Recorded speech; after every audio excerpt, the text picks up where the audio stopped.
2.3 Radyo 5 True FM. Dito tayo sa totoo. Maulang Monday, mga kapatid. Basang-basa, kaya hindi dapat nagmamadali. Opo. Sa lahat ng mga bumabiyahe ngayon, sa lahat ng mga nakikinig nga po sa inyong mga sasakyan, mapapribado yan, pampublikong sasakyan, paalalahanan ng ating mga manong driver. Sina kuya, dahan-dahan lang. Kasi it's so wet na eh.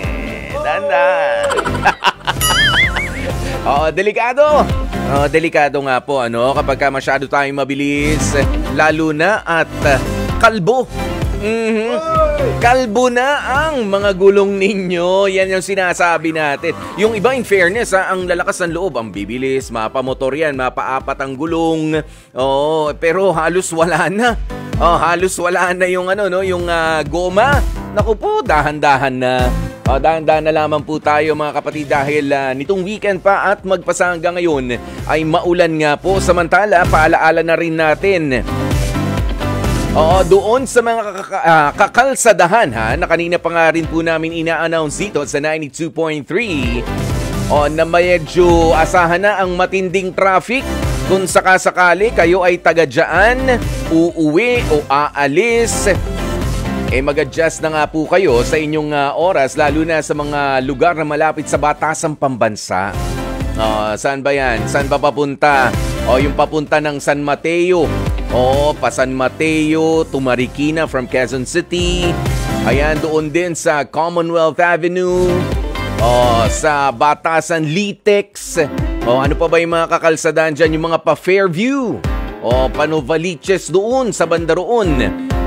I-expect nyo na at wag nang biglang kamot ulo kasi yung iba, actually, meron akong kaibigan na kausap kanina, tumawag, ay bakit, ano ba meron ngayon? Sabi ko, nasan ka ba? Nasa ganito, nasa ganyan. Wag ka na magpaabot, sabi ko, ng ganitong oras kasi baka maipit ka ng traffic. Anong meron? Yung iba hindi alam nakakalimutan dahil sa sobrang kabisihan baka ganoon ang mangyari sa inyo, ayaw naman natin yan. Lalo na sa mga may hanap buhay. Kaya dapat kayo ay alam na alam din ang mga nangyayari sa ating kapaligiran. At syempre, bukod nga po sa mga paalaalang yan, ang mga panangga sa ulan. Ayan na naman ho tayo. Hindi nakakamacho sa mga kalalakihan ang hindi nagdadala ng payong. Kahit pa nga po yan ay bulaklakin. At daladala ni nanay o ni kuya ang panglalaking payong. May panlalaking payong ba? At bulaklakin yung maiwan sa'yo. Ay naku, okay lang yan. Ano ngayon? Yung iba ganyan susugod na lang kasi may Hello Kitty sa ate ko to sa bata kong kapatid to na babae. Yan yung mga ganyan katwiran. Pero sinipon, ayan, naambunan, naulanan. Dalin nyo na rin yung purpose. Yung purpose po, hindi yung design. Yan yung nagka-count, Yan yung importante. Pero ang importante sa ngayon na gawin natin ay ang i-share na rin ang ating live streaming. Go, go, go, mga kapatid! Ang ating live streaming, spread the love. Spread na rin natin ang ating mga wings. Kaya on air na tayo. Ayan, online pa. Sa iba't ibang mga platform po ang usapan natin Kaya ang aming maagang paalaala, pwede nyo nga po kaming sundan sa Facebook page natin, sa YouTube channel, sa Instagram, TikTok, sa Threads at sa X o yung dating Twitter. Ito lamang po ang itatype ninyo sa search box at Radyo 5 True FM. Ganun. Ayan, YouTube, TikTok, Instagram at syempre ako kumakaway-kaway na rin muna dito sa mga nasa sa mga nasa TikTok. Nandito sila sa Gedli ko, nasa gilid. Sina Christy, sina Lindon, thank you, si Just. Meron pang mga nagpapaano rito. Ang tawag dyan, mga nagpapagifts. Thank you so very much, mga kapatid. Samantala, ito na nga po ang ating paalaala, no? Para sa ating H2H Confessions, para sa ating Dear Kuya Poy Story o sa ating Love Question of the Day, ang mga hotlines naman natin na pwede po ninyong tawagan. Kung sakaling gusto nyo sumagot, pwede kayong magpayo o magbigay ng inyong opinyon. Ang ating mga hotlines, 8631-5788 o kaya naman ay ang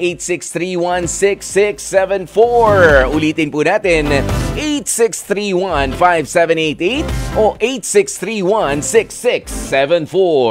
Sa oras nating 16 minutes makalipas ang alas 12 ng tanghali, halika na, magtapatan na nga po tayo ngayong tanghaling tapat para sa ating H2H Confessions.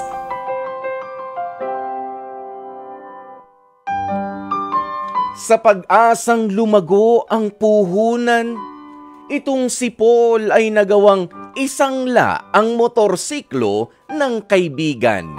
Opo, ang kaibigan na si Philip, sa pag-asang lalago nga ang puhunan na ipinang sugal. Pero ayon kay Paul, gagamitin lang daw sana niya na yung hiniram na motor bilang pang-service sa trabaho. Pero imbis na gawing pang-service lang, ganyan, ginawang pantaya sa sugal eh. Kaya etuhong si Philip, naku labis na ang galit doon sa kaibigan na sinira na rin ang kanyang tiwala. Kaya sa ngayon, una nating kausapin mula sa Pasig, ito ang may-ari ng motor. Okay, si Philip muna ng Pasig, 28 years old. Philip, magandang tanghali sa'yo, pre. Hali po, Kuya Boy. Oo, Philip, naku. Mayaman ka siguro, no? Nagpapahiram ka ng motor. Ba't di mo ginagamit? Nagkataon lang po. Nagkaroon po kasi ako ng bago. Oo. Dalawa na motorsiklo. So, yung medyo mas luma-luma, pinahiram na muna sa tropa. Opo. At nakiusap lang din po kasi. Gaano mo na katagal na kaibigan ito nang hiram sa'yo na sabi nga ay gagamitin lang sa paghahanap buhay pero pinansugal? Matagal na po eh. At di ko rin po inaakala na nagsusugal po siya. Kababata ba itong si Paul? Opo, Kuya Poy. Okay, so malalim-lalim na ang mga pinagsamahan ninyo, no? Nakakatawa na isipin na kaya pala tayong ganituhin ng mga matatagal na nating kaibigan pero hindi na kasi biro. Lalo na ikaw ba, Philip, ay meron ng pamilya? Opo, at may anak na rin po. Yun, may anak na rin. Hindi na nakakatawa kapag ganyan naman yung sabihin na nating biro ang dating para sa iba pero it's a bad joke, ano? Kahit pa nga na, naku, pinansan na ako, ganyan. Okay pa sana nung binabinata tayo eh. Medyo madali-dali, tsaka medyo mas hindi ganyang kahalaga. Ang motorsiklo ho ngayon talaga, pwedeng maging hanap buhay. Ano bang hanap buhay yung pinasok niya at kailangan niya yung motorsiklo? Hindi naman ba riding in tandem ang pinasok? Hindi naman po, pang-service lang daw po eh. Tsaka sandali lang din daw po, bago daw niya makuha yung motor niya. Ayan, tapos, anong service ba ito? Service naggagawa ba siya ng mga ulam daw? Ganyan? Nakita mo ba? Hindi po eh, kasi papasok sa trabaho niya, pang biyahe-biyahe lang daw po, kasi matraffic daw po. Kaya ako naman po, sabi ko, sige, sandali lang naman. Pumayag na po ako. Tapos gaano katagal na nakikita mo naman na ginagamit-gamit niya? Nakakasalubong ko pa siya nung first week eh. Tapos after nun, nawala na eh. Nawala na? Magkano ang halaga nung motorsiklo na pinahiram mo? Medyo luma na siya. Para sa akin po siguro mga above 30 pa po siguro. Above 30? Sandali. Anong year model na lang yan? Anong year model niyan? Honda Click po. Honda Click. So scooter na yan. 125 o 110 o 150? 150 po. 150? Ba? Anong taon? Medyo matagal na rin po kasi sa akin eh. Oo nga, huwag kang mahiya kasi ako may motorsiklo pa nga, 2004 model, Underbone, Suzuki Shogun. Pero inaalagaan ko yon dahil may sentimental value. Yun sa'yo, anong taon? Mga ganun din po kasi nanggaling po yun sa kuya ko. Kaya yung originally, pinanggalingan niya po sa kuya ko po. At pinamana lang din po sa akin. Pinamana, nakatulong, tapos nakapagpundar ng panibagong motorsiklo, may nangailangan na kaibigan, pinahiram, in good condition, in good running condition naman. Opo, lagi ko pong alagang-alaga ko po kasi yun. Kasi nahiya din po kasi ako sa sa akin eh. Siyempre. Sa kuya ko po. Oo, sa nagbigay. Parang mas maganda na makita niya, maayos pa rin yung binigay ko. Nakakatuwa, mabigyan ka pa nga sa susunod kapag may pagkakataon. Di ba ganun yun? Ganun dapat ang thinking natin no? Pero yung bang pagpapahiram mo ng motorsiklo, eto na muna ha, Philip. At bakit ka kinakabahan? Pinahiram mo ba yung papeles? O Xerox copy lang, yun nasa kanya? Andun po talaga yung lahat nasa nakalagay po lahat dun eh. Naku wag mong gagawin yun, yung original na ORCR. Opo, yun nga po, nilalagay ko lang po dun po kasi, kaya yun nga po yung parang pinagsisisihan ko po ng matindi ngayon eh. Oo.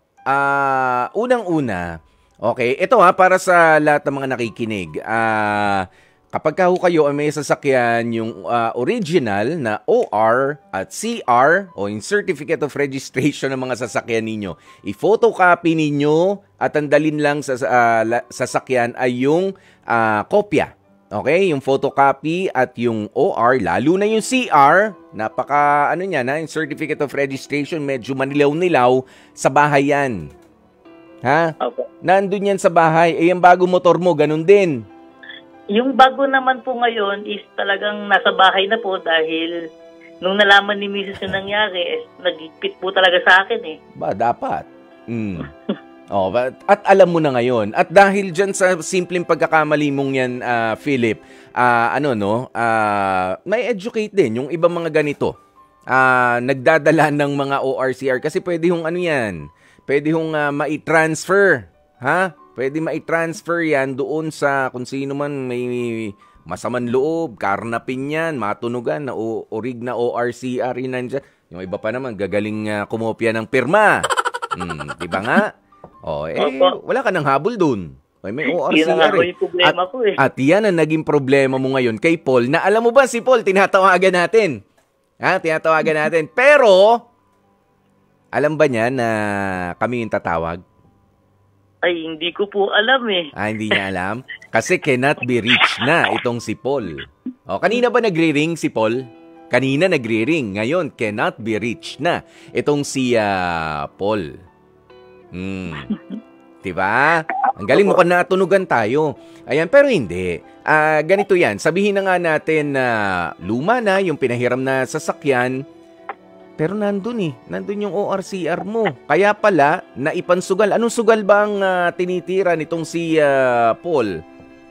Ayon po dun sa nakausap ko po kasi yung nanay niya, mahilig daw mag-scatter. May binabanggit daw pong scatter.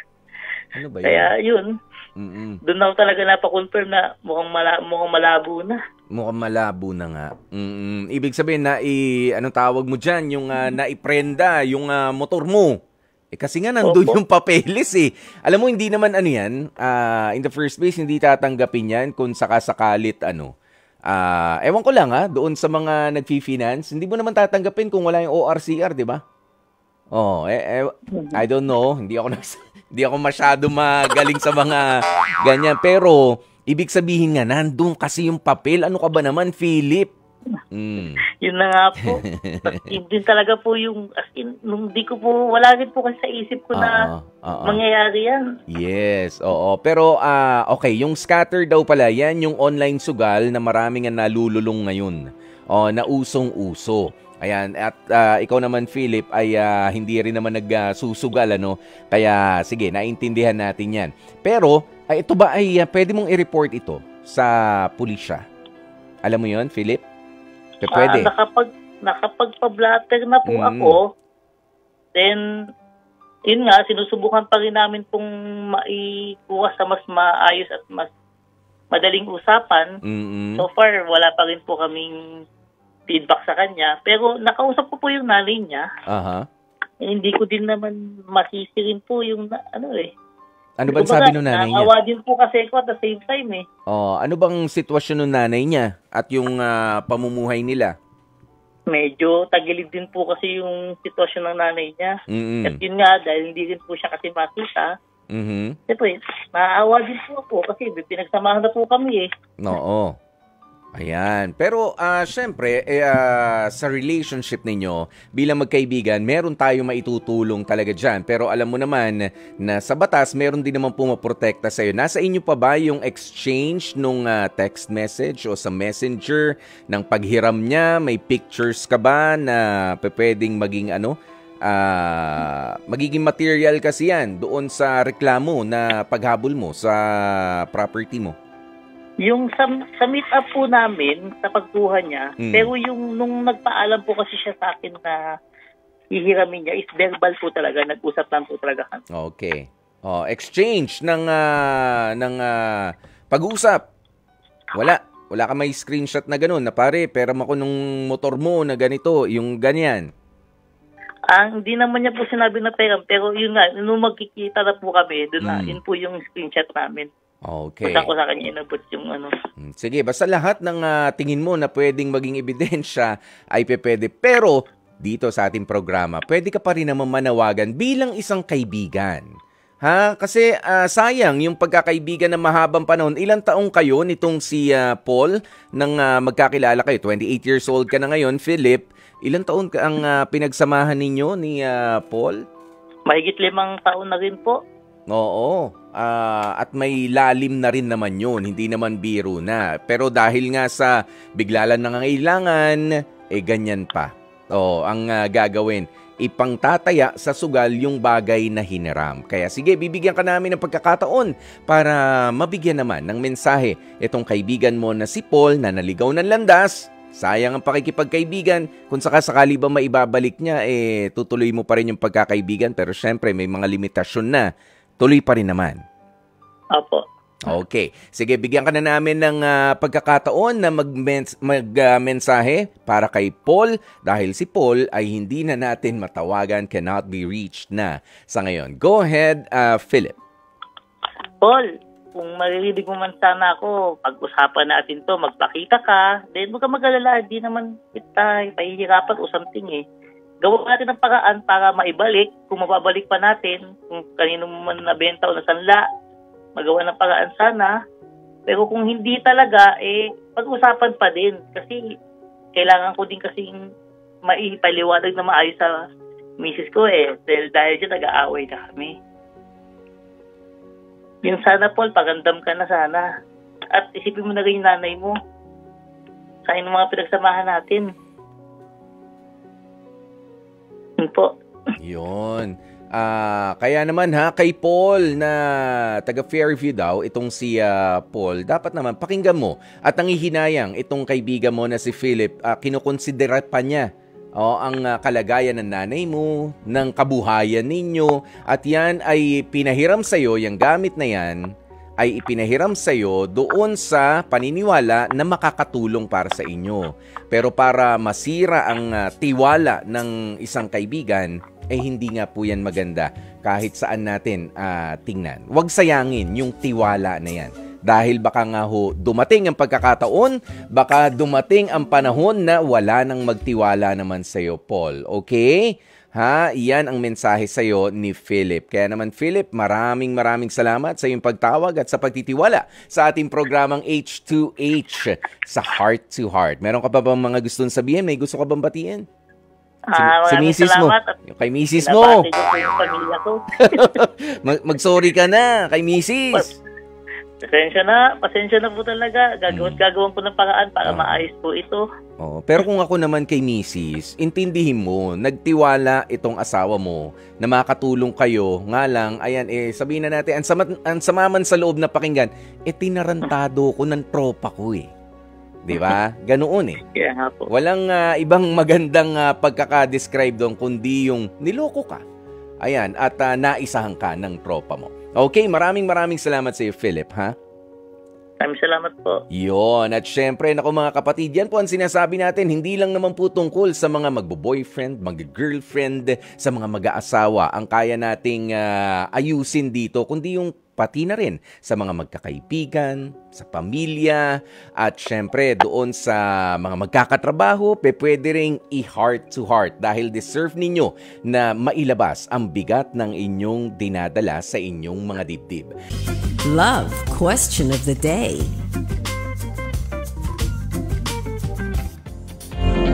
Love question of the day, mga kapatid, sa oras nating 12:38. Anong gagawin mo kung magbago na ng tuluyan negatively ang jowa mo? Ay, naku, nakagulat ang mga pangyayaring yan, ha? Kaya naman, naku mga kapatid, hinihintay ko ang inyong iba pang mga kasagutan. Sandali, mag-refresh lang tayo dito, no? Okay.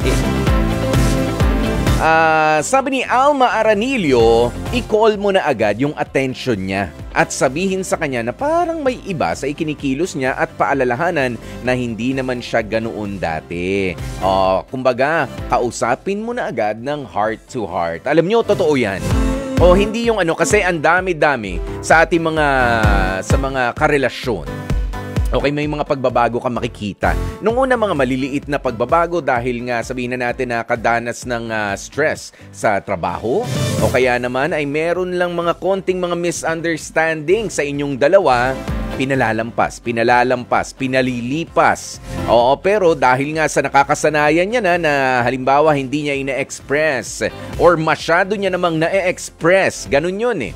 Yung extremes, okay? Pwedeng hindi niya ina-express, kinikimkim, o kaya naman ay masyadong na-overstress niya ang kanyang mga damdamin, palalampasin mo dahil, sige, pasensyoso ka di ba? Pasensyosa ka. Pero sa bandang huli, nagsasuffer lang yung relationship ninyo dahil nasasanay mo na pala siya at hindi nasisita o hindi nakakausap. Dahil hindi nyo pinag-uusapan, ano ba talagang issue? Ano ba talagang mali? Ano ba talagang... Alam nyo, ang mali para doon sa iba sa heart-to-heart talk. Ngayong kailangan napakaseryoso, kailangan nasa isang lugar na not necessarily nagagastos ka, not necessarily na kayo ay kung saang lugar yung kayo ay relax na relax, magiging totoo sa inyong mga kasagutan na kayo lang. Kailan dalawa ng partner mo habang sinasabi mo na merong nag-iiba na sa kanya or sa'yo rin may pag-iiba na sa'yo, yun ang tamang lugar para kayo ay mag-usap ng heart to heart, ng puso sa puso ni partner. Hindi yung tara mag-coffee muna tayo tapos tinitignan nyo naman mga distraction pa yun no? Yung makikita mo hindi nyo masabi dahil merong umupo malapit sa table ninyo. Diba? Ang hirap mag-usap kapag gano'n ng puso sa puso o kaya bigla may kakilala na dumating. Ay Mars, ano na? Wala na, naputol na yung pag-uusap ninyo. Kaya tama yung sinabi ni Alma Aranilio. I-call mo na rin agad yung attention niya kung meron ka ng on a regular basis nakikita na pagbabago. Na negative sa inyong pagsasama. Okay, sabi naman niya Darwin Rosel, una po kakausapin ko ng mahinahon at maayos kasi may dahilan siya kung nagbago siya in a negative way. Either sa mga loved ones niya or sa iyo mismo na karelasyon niya na may ginagawang kasalanan sa kanya. Pwedeng galing sa'yo, pwedeng galing sa kanya, pwedeng nga rin sa mga kamag-anak naman pala ang issue. Pero biruin nyo, kung hindi kayo mag-uusap, kung hindi ka magtatanong, hindi mo malalaman kung ano nga ba ang issue.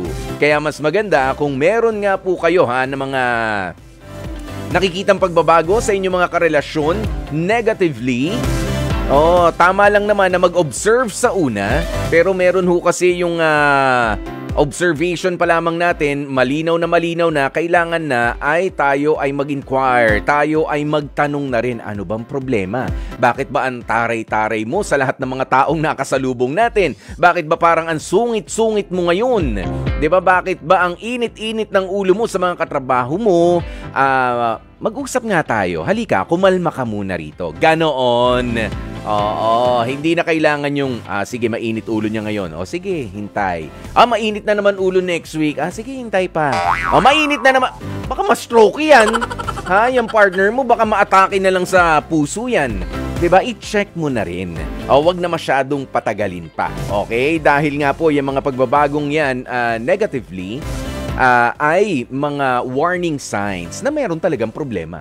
Yun lang naman ang bottom line dyan. Meron talagang problema, meron mga bagay na dapat pag-usapan, pero sabi ko nga sa inyo, nagmamatter kung saan kayo mag-uusap, kung kailan kayo mag-uusap, sana yung nakapagpahinga rin siya kahit papaano, hindi yung galing siya doon sa dungeon na mga dragon. Kung halimbawa ang problema sa opisina at kagagaling niya lang doon, pag-uusapan nyo na, teka lang, baka mas stress lang, very stressful ang pag-uusap ninyo. Pero kumbaga pakiramdaman mo rin and tanungin. Dapat alam nyo kung anong mga tanong ang dapat na masagot nitong partner ninyo. Hindi yung, hindi mo na ba ako mahal? Alam nyo kasi minsan ganyan eh. Yung mga tinatanong natin, hindi mo na ba ako mahal? Nagbabago ka na. Yung pala may problema lang doon sa kapatid niya, doon sa nanay niya, may issue lang pala sila na hindi mo pa alam, hindi pa nasasabi sa'yo. O pagkukulang niya yun na hindi mo alam, di ba? Pero biglang magiging tungkol sa'yo. Oh, it's not all about you. Hindi lang ang relasyon ninyo ang nagmamatter sa buhay niya at sa buhay mo. Dapat meron din kayong relationship sa katrabaho, merong relationship sa sariling pamilya ninyo, sa mga kaibigan ninyo. O, ganoon yun. Kaya, ito, sabi ni na Andeng Bongo, yes, true, kausapin na maayos dahil at wag maging unfair doon sa isa. O, ganoon yun. Dear Kuya Poy,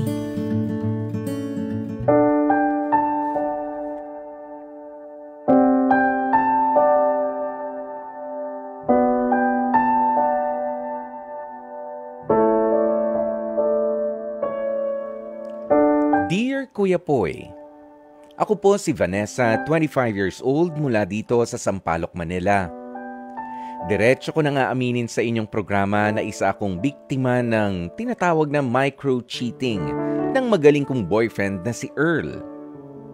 Kuya Poy, sobrang lala ng pinagdaan ng trauma ko sa kanya. Sa loob kasi ng 3 buwang relasyon namin ng aking kasintahan ay never ko namang pinakialaman ang cellphone niya. Ewan ko pero para bang sobrang tiwala talaga ako kay Earl. Okay naman kami ng boyfriend ko. Siyempre may mga pagkakataong nagkakaroon din ng misunderstanding pero ayos lang yun kasi alam kong hindi naman yun siguro pagmumulan ng aming hiwalayan. Not until nang mapanood ko o nang may mapanood ako from TikTok about micro-cheating. Nagkaroon ng another perspective sa akin bilang isang babae. Ang senaryo kasi yung tipong nagla-like sa mga post online ng isang lalaki sa mga sexy videos or photos ng halos mga hubad ng babae. Yung tipong mga bikini photos either sa mga reels or sa videos sa IG and Facebook. Siyempre, hindi ko naman gawain na tingnan ang telepono ng boyfriend ko pero siyempre, para magkaroon ako ng peace of mind at dahil nga naiintriga rin ako, ay sumimple ako sa phone ni Earl habang wala siya. Akala ko hindi yun magagawa ng boyfriend ko pero laking gulat ko, Kuya Poy, sa sobrang dami ng mga videos na pinusuan niya sa TikTok. Bilang babae, nasaktan ako. Siyempre, hindi ko alam kung anong naging kulang sa akin at kung bakit nagagawa pang tumingin sa iba ng boyfriend ko. Dahil hindi nga ako nakontento at ewan ko ba, para bang gusto ko pang masaktan, ay sinilip ko na rin yung favorites sa TikTok ni Earl at nakita ng 2 mata ko ang halos kita na nakaluluwa ng mga babae na nakasave sa account niya. Nagawa kong kumprontahin si Earl tungkol dito pero ang depensa niya raw ay napindot lang naman daw niya ang mga yun. Paanong napindot? Baka may someone na pwedeng mag-explain sa akin nun?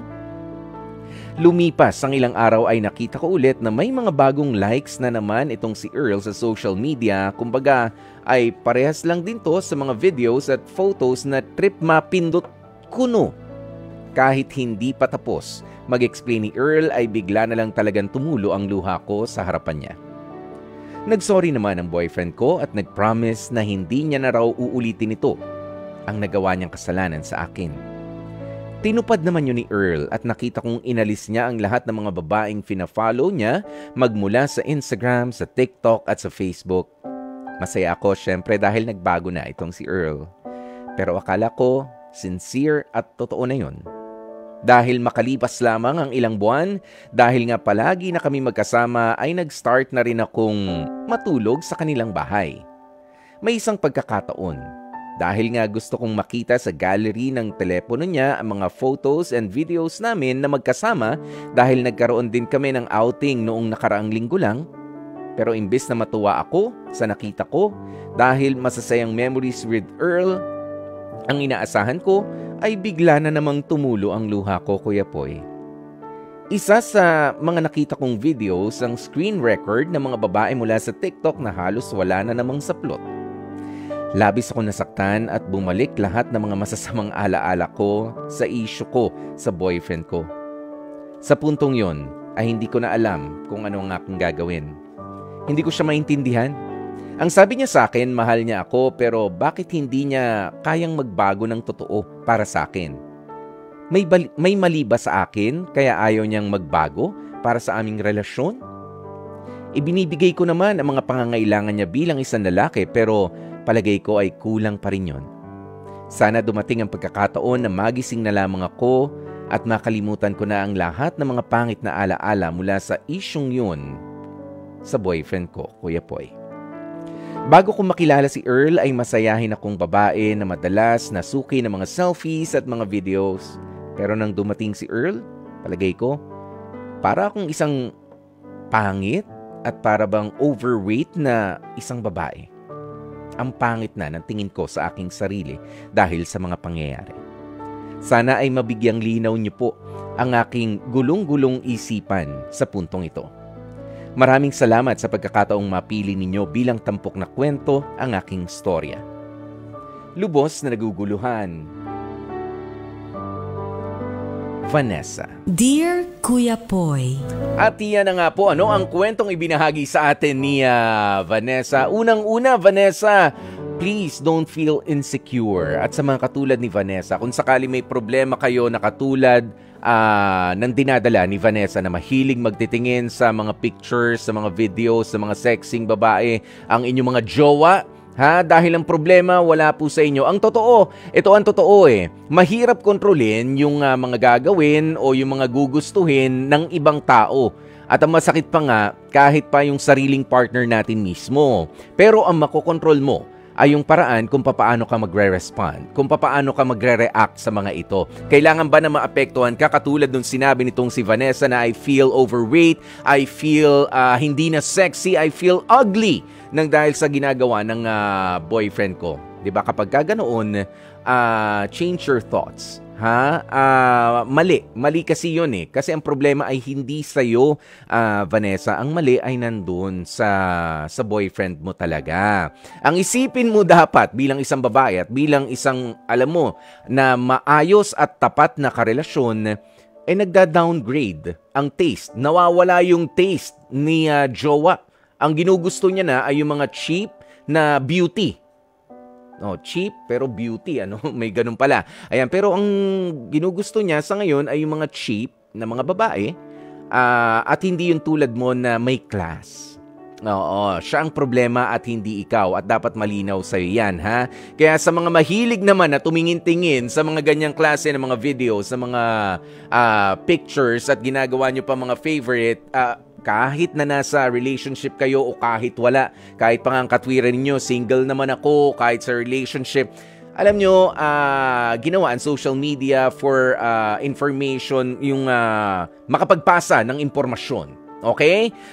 Pero wag nyo namang i-misuse. Yan yung misuse sa ating sa ating paggamit ng social media dahil nga sa pwede na makakita ng mga videos na halos nakahubo na, halos wala nang saplot, mga pa-sexing babae na yung iba nga ay AI lang naman, halatang halata na artificial intelligence na nagpapakinis, nagpapakorte sa kanilang mga muka. Pero kung ano pa man, ang binubulok nyo po ay yung inyong mga utak. Naniniwala kayo na kahit na fake yun, hindi naman mapapasa inyo yun at wala naman talaga na mga babae na basta nalang mag-a-appear sa harapan mo na ganyan ang ginagawa, ganyan ang suot, ganyan pa sexy. Sino niloloko mo? Di ba yung sarili mo? Nagkakaroon ka lang ng fantasy na, ay nako, baka one day ay makamit ako ng ganito o kaya ang aking jowa ay ganito. Of course, magkaibang personality. Sabi ko nga, ang mga nasa, sabihin na natin yung mga nasa porn, o kahit yung mga soft porn yan o hardcore yan, they get paid to take off their clothes. Okay? Binabayaran sila para gawin yun, kumikita sila. At ikaw naman sumusuporta sa kanila para kumita sila.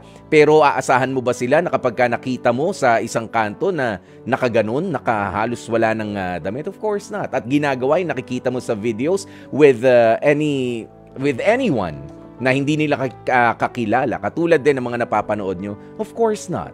'Di ba? Hindi.